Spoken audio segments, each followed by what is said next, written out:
ॐ त्र्यम्बकं यजामहे सुगन्धिं पुष्टिवर्धनम् उर्वारुकमिव बन्धनात् मृत्योर्मुक्षीयमामृतात्। आइए शिव महापुराण की चर्चा हम प्रारंभ करें। पिछले 2 सत्रों में इस पुराण के महात्म की कथाओं पर हमने चर्चाएं करी और अब महात्म से आगे बढ़कर के ग्रंथ में हमें प्रवेश करना है। शिव महापुराण में 7 संहिताएं हैं। इस पूरे ग्रंथ को 7 संहिताओं में बांटा गया है। सबसे पहले विद्वेश्वर संहिता,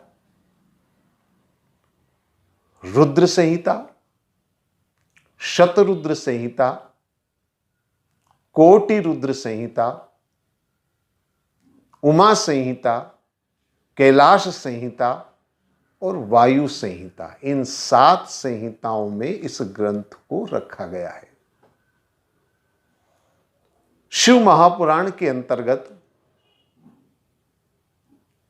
24,000 श्लोकों का समावेश किया गया।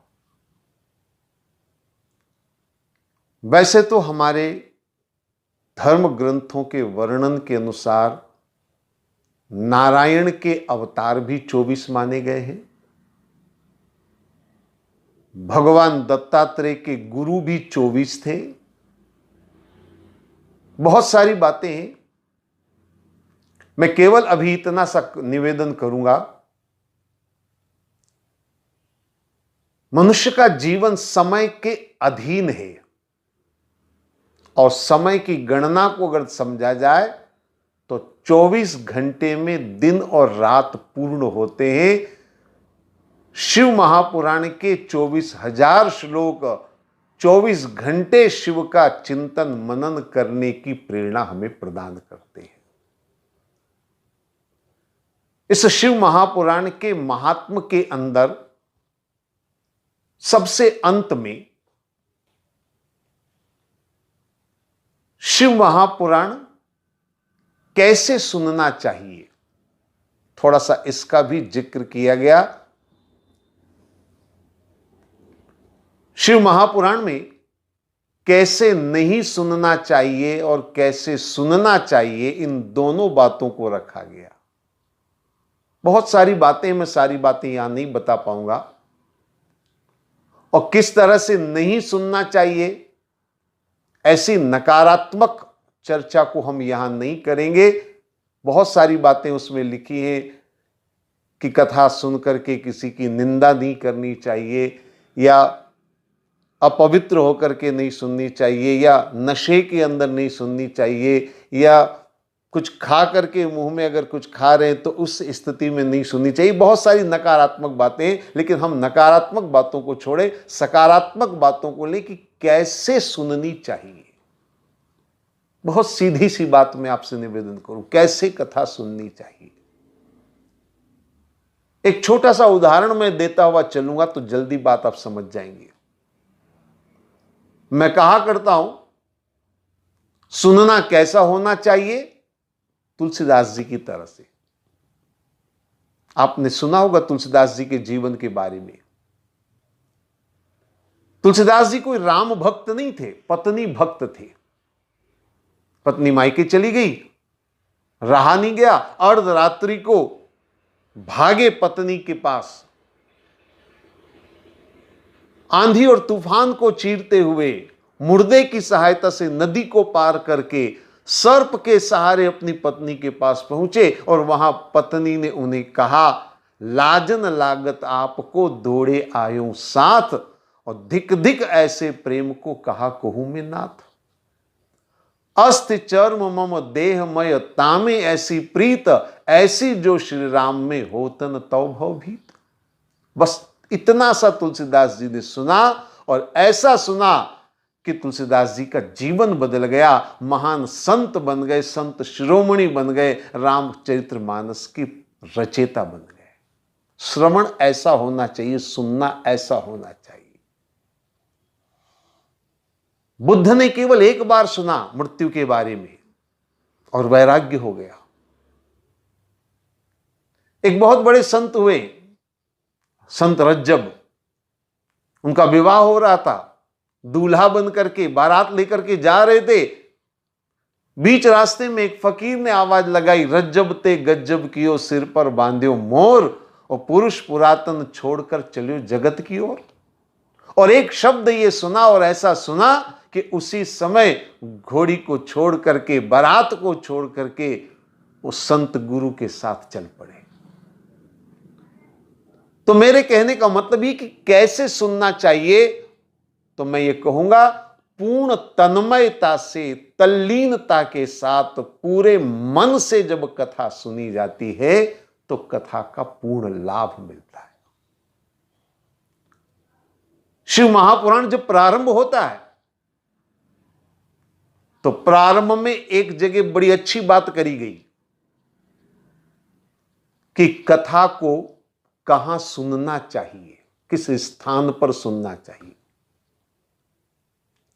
कैसे सुनना चाहिए, इसकी चर्चा भी महात्म्य में है, और कहां सुनना चाहिए इसकी कथा, इसकी चर्चा पुराण में है, किस स्थान पर सुननी चाहिए। क्योंकि स्थान का भी बड़ा महत्व है। गीता में कहा गया, शुचो देशे प्रतिष्ठाप्य स्थिर मासन मात्मन, शुद्ध भूमि, पवित्र भूमि पर हमें ध्यान करना चाहिए, स्मरण करना चाहिए, साधना करनी चाहिए। स्थान का महत्व है, स्थान कैसा होना चाहिए। तो शिव पुराण में जो वर्णन किया गया वो थोड़ा सा मैं आपको बता दूं। वैसे तो हम लोग ये मानते हैं हरि व्यापक सर्वत्र समाना, भगवान सब जगह व्याप्त है। घर में बैठ करके भी भगवान का भजन कर सकते हैं, भगवान का नाम ले सकते हैं, भगवान की कथा सुन सकते हैं। लेकिन शिव पुराण कहता है कि घर में कथा सुनने का जितना लाभ मिलता है उससे 10 गुना ज्यादा लाभ मिलेगा गो स्थान पर बैठकर कथा सुनने से। पर आगे कहते हैं कि उससे भी 10 गुना ज्यादा लाभ मिलेगा अगर जल के स्थान के समीप बैठ करके सत्संग किया जाए या साधना करी जाए या भगवान का नाम लिया जाए। और उससे भी 10 गुना ज्यादा लाभ मिलता है तुलसी या पीपल के वृक्ष के नीचे बैठ करके साधना करने और कथा सुनने से। और शिव पुराण कहता है उससे भी ज्यादा 10 गुना लाभ मिलता है किसी देवालय में बैठ करके कथा सुनने से। और उससे भी 10 गुना ज्यादा लाभ मिलता है किसी तीर्थ में जाकर कथा सुनने से। और कहते हैं ग्रंथ कि उससे भी 10 गुना ज्यादा लाभ मिलता है तीर्थ में किसी नदी के किनारे बैठकर कथा सुनने से। और उससे भी 10 गुना ज्यादा लाभ मिलता है कहां?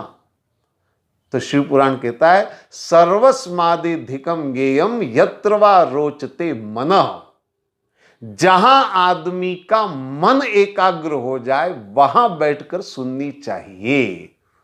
न गंगा जरूरी है, न तीर्थ जरूरी है, न देवालय जरूरी है। जहां आपका मन एकाग्र हो जाए, जहां आपका मन शांत हो जाए, जहां आपका मन लग जाए, वो स्थान सर्वोत्तम स्थान है, वो स्थान सर्वश्रेष्ठ स्थान है। क्योंकि मन बड़ा महत्वपूर्ण है। हमारे संत कहते हैं मन के हारे हार है, मन के जीते जीत। अगर हमने मन को जीत लिया तो दुनिया में सब कुछ जीत लेंगे, और अगर हम मन से हार गए तो जीती भी बाजी भी हम हार जाएंगे। धर्म का संबंध मन से है, केवल तन से नहीं है। भगवान का नाम लेना, भगवान की साधना करना केवल तन से नहीं होनी चाहिए।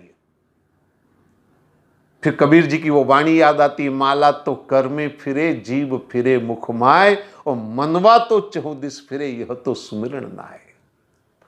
हाथ में माला चाहे चल रही है, लेकिन अगर मन भटक रहा है तो वो कोई जप नहीं है, वो कोई साधना नहीं है। इसलिए कहते हैं कि जहां मन लग जाए, जहां मन शांत हो जाए। तो कथा कैसे सुननी चाहिए? जहां मन एकाग्र हो जाए। कथा कहां सुननी चाहिए? जहां मन लग जाए। यानी सबसे ज्यादा महत्वपूर्ण है हम अपने मन पर ध्यान दें।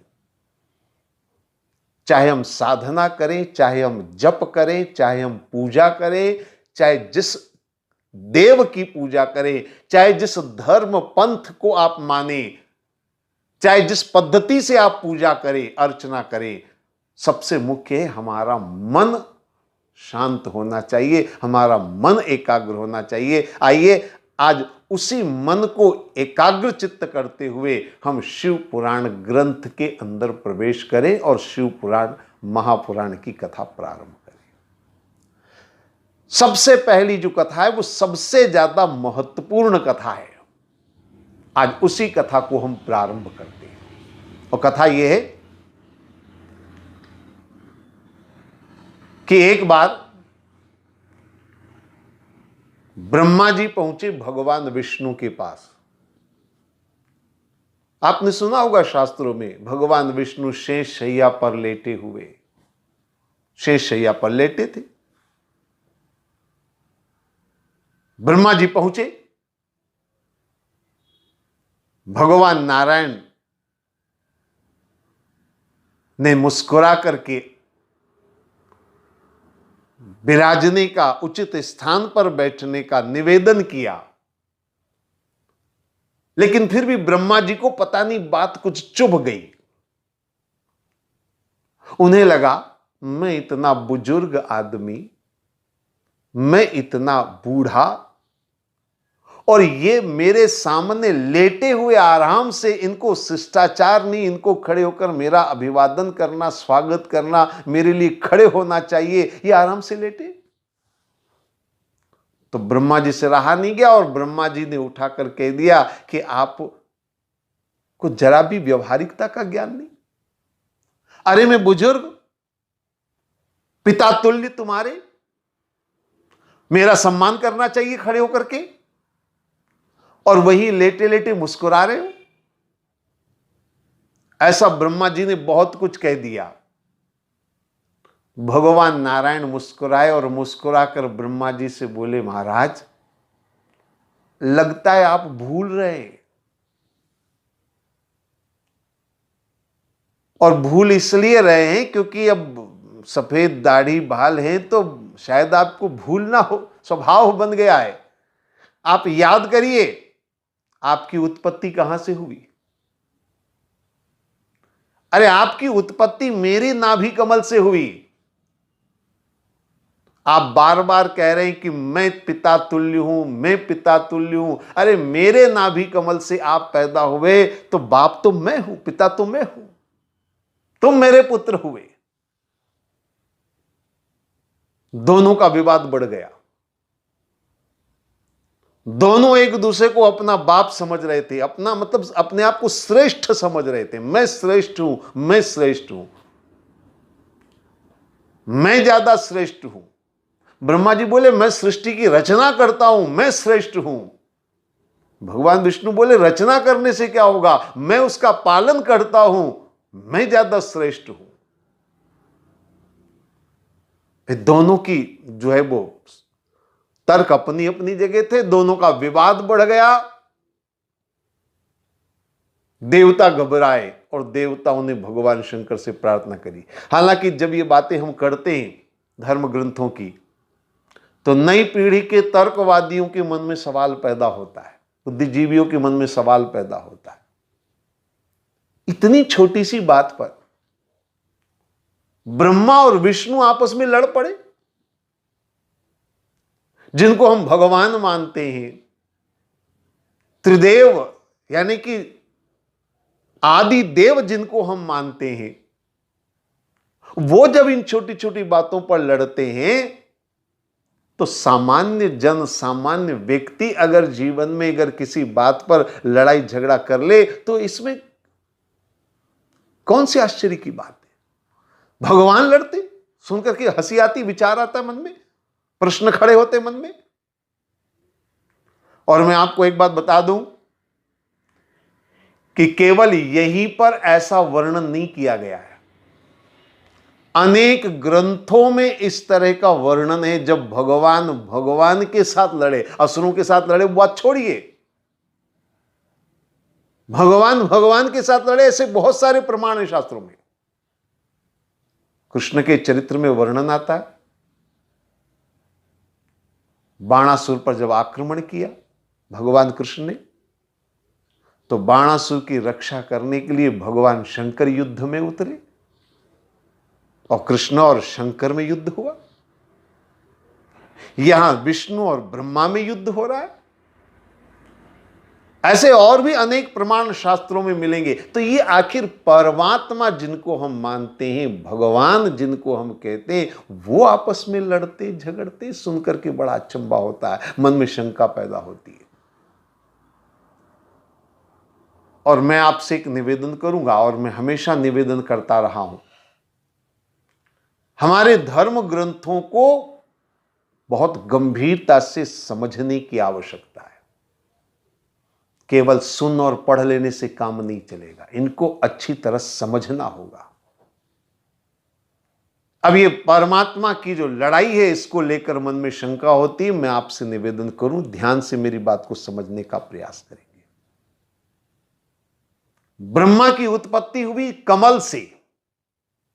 आपने शास्त्रों में सुना होगा, नाभि कमल से ब्रह्मा जी प्रकट हुए। कमल, सहस्त्र दल कमल। थोड़ा सा अपने आप को देखिए और इनको थोड़ा समझने का पहले प्रयास करें। हमारे शरीर में भी कमल है, जिसको हम सहस्त्र दल कमल कह सकते हैं, जिसको योग में सहस्त्रार कहा गया। हमारे मस्तिष्क के अंदर यहां पर सहस्त्र दल कमल माना गया है, और यहीं पर बुद्धि का वास होता है। आप सब जानते हैं, बुद्धि हाथ में नहीं होती, पांव में नहीं होती, पेट में नहीं होती। बुद्धि कहां होती है? मस्तिष्क में होती है। तो नाभि कमल से ब्रह्मा जी प्रकट हुए। कमल से प्रकट होना, कमल में स्थान होना, ये किसकी ओर इशारा है? बुद्धि की ओर इशारा है। तो ब्रह्मा है बुद्धि के देवता, और बुद्धि का मार्ग है ज्ञान का मार्ग। तो ब्रह्मा जी जो है ना, वो ज्ञान मार्ग के प्रतीक है। भगवान विष्णु भक्ति मार्ग के प्रतीक है, इसलिए उनके विभिन्न अवतार हैं और सगुण रूप का वर्णन किया गया, ताकि वो भक्ति मार्ग के लोगों को दिशा दे सके। तो ब्रह्मा है ज्ञान मार्ग, भगवान विष्णु है भक्ति मार्ग के प्रतीक। अगर देखा जाए तो वास्तव में झगड़ा कोई ब्रह्मा और विष्णु नहीं कर रहे हैं। परमात्मा का आपसी झगड़ा नहीं है, बल्कि यह झगड़ा परमात्मा के जो अनुयायी, यानी कि जो ज्ञान मार्ग और भक्ति मार्ग पर चलने वाले हैं, ये उनका झगड़ा है। आपने अक्सर देखा होगा, ज्ञानी अपने आप को श्रेष्ठ मानता है, मुझसे ज्यादा श्रेष्ठ कोई हो ही नहीं सकता है। ज्ञानी अहंकार में डूबा रहता है अपनी श्रेष्ठता को लेकर के, और भक्त अपने आप को श्रेष्ठ मानता है, अपनी पूजा पद्धति को श्रेष्ठ मानता है, अपने कीर्तन भजन को श्रेष्ठ मानता है। दोनों आपस में एक दूसरे की आलोचना करते हैं। ज्ञान मार्ग पर चलने वाला कहता है भक्ति मार्गियों की आलोचना करते हुए, ये क्या लगा रखा है, स्नान करा रहे ठाकुर जी को, भोग लगा रहे ठाकुर जी को। अरे बिना स्नान के क्या ठाकुर जी बासी रह जाएगा? वो तो शुद्ध पवित्र है। ये सब ढोंग पाखंड है।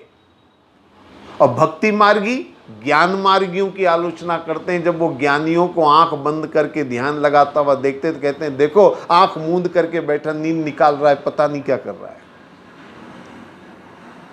अरे परमात्मा को रिझाने के लिए तो नाचना पड़ेगा, गाना पड़ेगा। तो दोनों आपस में एक दूसरे का विरोध कर रहे हैं। ज्ञानी भक्त की आलोचना कर रहा है, भक्त ज्ञानी की आलोचना कर रहा है। यह विवाद दरअसल परमात्मा का नहीं है, बल्कि अनुयायियों का झगड़ा। और अनुयायी हमेशा झगड़ते हैं, अनुयायियों में हमेशा विवाद होता है। और यह विवाद क्यों होता है? उनके अपने अहंकार के कारण, उनके अपने मैंपन के कारण। परमात्मा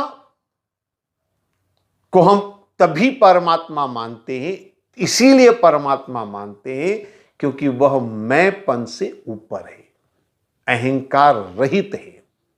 इसलिए झगड़ा अहंकार का झगड़ा है और परमात्मा अहंकार रहित होते हैं। इसलिए झगड़ा परमात्मा का नहीं है, बल्कि परमात्मा के उन अनुयायियों का है। और उन्हीं को समझाने के लिए कथा है। ये कथा किसके लिए? भगवान ब्रह्मा की और विष्णु के लिए नहीं है, बल्कि अनुयायियों के लिए है। ज्ञान मार्ग और भक्ति मार्ग, इन दोनों मार्गों पर चलने वाले साधकों के लिए कथा है कि आप ध्यान से साधना तो कर रहे हैं, लेकिन कैसे करना चाहिए थोड़ा इसको समझने का प्रयास करें। अब कथा कहती है कि जब दोनों में विवाद बढ़ा तो देवताओं ने भगवान शंकर की प्रार्थना करी और शंकर जी ने एक विराट ज्योतिर्लिंग उत्पन्न किया। विराट ज्योतिर्लिंग, इतना विराट कि उसका कोई और छोर नजर नहीं आता है, न आदि और अंत नजर आता है। ऐसा विराट ज्योतिर्मय लिंग उत्पन्न किया। और उस लिंग को उत्पन्न करने के बाद भगवान शंकर ने दोनों से कहा कि देखिए, आप में कौन बड़ा है, कौन श्रेष्ठ है, अभी फैसला हो जाएगा। एक छोटा सा आप दोनों को श्रेष्ठ सिद्ध करने का मौका दिया जा रहा है। साधारण शब्दों में कह दें तो एक प्रतियोगिता, जो जीतेगा वो श्रेष्ठ। प्रतियोगिता क्या है? बोले ये जो लिंग है इसका थाह जो पालेगा, यानी इसके अंतिम छोर को जो छू लेगा, पा लेगा, और पाकर के जो पहले आएगा वो श्रेष्ठ, वो महान, ये सिद्ध हो जाएगा। आप दोनों को ये काम है कि आप इसके लिंग के अंतिम छोर थाह को पा जाए तो आप श्रेष्ठ माने जाएंगे। बस जैसे ये घोषणा हुई, भगवान शंकर ने जैसे ही कहा कि ये प्रतियोगिता है, इसको जीतना है, ब्रह्मा जी तुरंत हंस पर आरूढ़ होकर ऊपर की ओर चल पड़े, ऊपर की ओर बढ़ पड़े। चलते जा रहे, चलते जा रहे, ऊपर जा रहे, ऊपर जा रहे, ऊपर बढ़ते चले जा रहे। बड़ा समय हो गया ऊपर चलते चलते। कई बार ब्रह्मा जी के मन में विचार भी आया, कहीं ऐसा तो नहीं कि निचला हिस्सा नजदीक हो, लेकिन फिर भी चले जा रहे हैं, चले जा रहे हैं। अचानक चलते चलते जब वो जा रहे थे ऊपर की ओर, तो रास्ते में उन्हें एक फूल मिला जो ऊपर से नीचे गिर रहा था। ये नीचे से ऊपर जा रहे थे, फूल ऊपर से नीचे गिर रहा था। तो ब्रह्मा जी ने उस फूल को गिरते हुए देखा और तुरंत रोका और स्वयं रुक करके बोले, भैया भैया जरा रुकना, हम दोनों इस सफर के हम सफर हैं, साथी हैं। तुम मुझे मिले हो इस सफर में, तुम हमारे सफर के साथी हो। एक छोटी सी बात मैं आपसे पूछना चाहता हूं, चूंकि आप ऊपर से आ रहे हैं, थोड़ा सा आप मेरी मदद करने के लिए मेरी बात का जवाब दे दीजिए। आप ऊपर से आ रहे हैं तो ये बताइए अब ऊपर और कितना है, यानी कितना और ऊपर से आप आ रहे हैं और कितना ऊपर का हिस्सा है, ताकि मैं अपनी प्रतियोगिता जल्दी जीत पाऊं, मुझे बताइए। तो फूल ने हाथ जोड़कर कहा, मैं नहीं जानता। ब्रह्मा जी ने कहा, कमाल है, आप ऊपर से आ रहे हो तो नहीं जानते हो, जानते नहीं हो कि बताना नहीं चाहते हो। देखो भाई, सफर में मिले हो, एक दूसरे की मदद करनी चाहिए, एक दूसरे के काम आना चाहिए, तो मुझे बता दो जब तुम ऊपर से आ रहे हो तो क्यों नहीं जानते हो? तो उस फूल ने कहा, बात दरअसल ये है कि मैं शिव के भ्रकुटी के मध्य में स्थापित था, ऊपर नहीं, भ्रकुटी के मध्य में मैं स्थित था। जब ब्रह्मा और विष्णु का विवाद हुआ तो भगवान शिव की भ्रकुटी तन गई और उसी से मैं उस स्थान से नीचे गिर पड़ा। बस तब से मैं गिरता गिरता गिरता गिरता आ रहा हूं। तो मैं भ्रकुटी के मध्य से आ रहा हूं, इसके ऊपर और कितना है मैं नहीं जानता, इसलिए मैं नहीं बता सकता कि ऊपर कितना है। सुन करके तो ब्रह्मा जी के होश उड़ गए।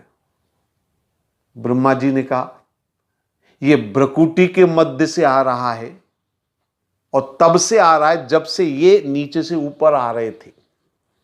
और एक बात आप सब जानते हैं कि नीचे से ऊपर चढ़ने में जितना समय लगता है, कहीं से भी आप चढ़ेंगे तो चढ़ने में जितना समय लगता है उतरने में उतना समय नहीं लगता। उतरने में और डबल स्पीड हो जाती, डबल रफ्तार हो जाती, तिबल रफ्तार हो जाती। उतरना आसान है चढ़ने की बजाय।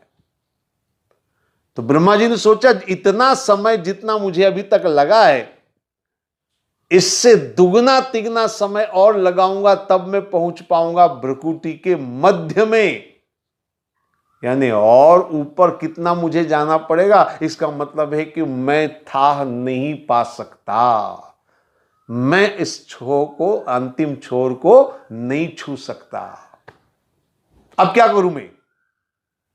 तो ब्रह्मा जी ने अपना दिमाग दौड़ाया और ब्रह्मा जी ने उस फूल से कहा, देखो फूल, तुम हमें मिले हो, मुसाफिर में हम एक दूसरे के साथी हैं, थोड़ी सी मेरी मदद कर दोगे तो बड़ा उपकार होगा। मुझे इस प्रतियोगिता में जीतना है, थोड़ी तुम्हारी मदद चाहिए। फूल ने कहा, कैसी मदद? बोले, मदद इतनी सी है कि बस जो मैं कहूं तुम गवाह के रूप में कर देना, हां कि हां बिल्कुल सही कह रहा हूं, बस गवाही दे देना। फूल ने कहा, गवाही कैसी? बोले, मैं कह दूंगा कि मैंने अंतिम छोर को पा लिया, तुम गवाही दे देना कि हां बिल्कुल सही कह रही। फूल ने कहा, ना बाबा, मैं झूठ नहीं बोल सकता। ब्रह्मा जी ने कहा, देखो, बोल तुम थोड़ी रहे हो, बोल तो मैं रहा हूं, जो भी होगा वो मैं झेलूंगा, तुम्हें तो केवल हां में हां मिलानी है और इसके बदले में मैं तुम्हें बहुत सारे आशीर्वाद दूंगा। समझाया, बहलाया, फुसलाया और किसी तरह से फूल को राजी कर लिया। अब थोड़ा ध्यान से आप इस कथा को समझने का प्रयास करें। सामान्य तौर पर कथा सुनने के बाद तो ऐसा लगता है कि साधारण व्यक्तियों से जैसा हम अपेक्षा करते हैं, झूठ, छल, प्रपंच, फरेब, झूठी गवाही, ये सब अगर परमात्मा का आचरण है तो बड़ा आश्चर्य होता है।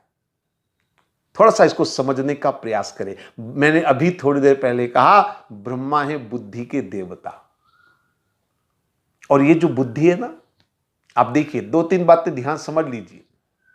ब्रह्मा जी ऊपर की ओर गए, नीचे की ओर नहीं गए। क्यों? क्योंकि ज्ञानी अपने आप को श्रेष्ठ मानता, वो हमेशा सोचता मैं ऊपर ऊपर बैठूं, ऊपर रहूं, मेरा स्थान ऊपर होना चाहिए ताकि दुनिया मुझे देख सके। ब्रह्मा जी ऊपर गए। अब ये फूल रास्ते में मिला। फूल क्या है? वैसे परमात्मा को जो अर्पण होता है, आपने सुना होगा, पत्रम पुष्पम फलम तोयम। पत्र, पुष्प और फल के चढ़ाने का वर्णन खूब आता है शास्त्रों में। मेरी समझ में पत्र, पत्र क्या है?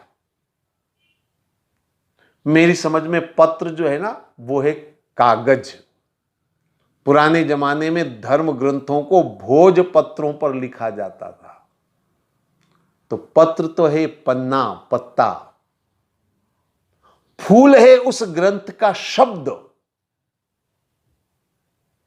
और फल है उस ग्रंथ का ज्ञान। ब्रह्मा जी ने किसको पकड़ा? फूल को पकड़ा। फूल माने शब्द को। बुद्धिमान आदमी क्या करता है? शब्द को पकड़ लेता है और शब्द जाल से ही वो अपने आप को श्रेष्ठ सिद्ध करना चाहता है, श्रेष्ठ साबित करना चाहता है। शब्दों के द्वारा ही वो अपने आप को श्रेष्ठ साबित करना चाहता है। लेकिन यहां प्रतियोगिता क्या है?